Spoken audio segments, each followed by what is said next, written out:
അപ്പൊ നിങ്ങൾക്ക് ആ റിസൾട്ട് കിട്ടിയിട്ടുണ്ടെങ്കിൽ ഓക്കെ, അപ്പൊ നമുക്ക് രണ്ടാമത്തെ നാളെ വേണ്ട, മറ്റന്നാൾ ഒരു തെറാപ്പി, അതിന്റെ പിറ്റേ ദിവസം ഒഴിവാക്കി അതിന്റെ പിറ്റേ ദിവസം ഇനി രണ്ടെണ്ണം കൂടി രണ്ടും കൂടി ചെയ്യാം.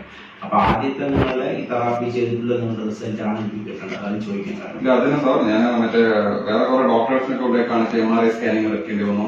പക്ഷെ അവരെല്ലാവരും മറ്റേ എന്താ പറയുക പെയിൻ കില്ലർ എഴുതി തരും, പിന്നെ കുറച്ച് കാൽഷ്യം ടാബ്ലറ്റ് എഴുതി തരും, അങ്ങനെയൊക്കെയാണ് ചെയ്തുകൊണ്ടിരുന്നത്. പക്ഷെ അത് കഴിച്ചതിന് കുറച്ച് ദിവസം ഒരു ആശ്വാസം ഉള്ളതുകൊണ്ട് ടെമ്പററി റിലീഫ് എന്നല്ലാതെ പെർമനന്റ് ആയിട്ട് ഒരു സൊല്യൂഷൻ എനിക്ക് നമുക്ക് മെഡിസിനും കാര്യങ്ങളും ഒന്നും ഇല്ലാതെ തന്നെ നമ്മൾ തെറാപ്പിയിലാണ് ട്രീറ്റ്മെന്റ് ചെയ്തുകൊണ്ടിരിക്കുന്നത്. നേരെ നമുക്ക് ചെയ്യാം 4-5 മെത്തേഡ് തെറാപ്പി ചെയ്യാം. അതിൽ തന്നെ നിങ്ങൾ ഫസ്റ്റിൽ തന്നെ നല്ല ആശ്വാസമുണ്ട്. എനിക്ക് നല്ല വിശ്വാസമായിട്ട് ഇപ്പൊ ക്ലിയർ ആവുന്നൊരു വിശ്വാസമായിരിക്കും. എന്തായാലും മറ്റേ ഇങ്ങനൊരു എന്താ പറയാ സാധാരണക്കാരായിട്ടുള്ള ആൾക്കാർക്ക് ഇതിപ്പോ ഹോസ്പിറ്റലേഷനായിട്ട് പോയി കഴിഞ്ഞാൽ ലക്ഷങ്ങൾ ചെലവാകുന്ന പരിപാടിയാണ്. പക്ഷെ സാറ് ഇത്രയും സഹായമായിട്ട് ചെയ്തിരുന്നത് പാവങ്ങൾക്ക് വലിയൊരു ആശ്വാസമായിട്ട്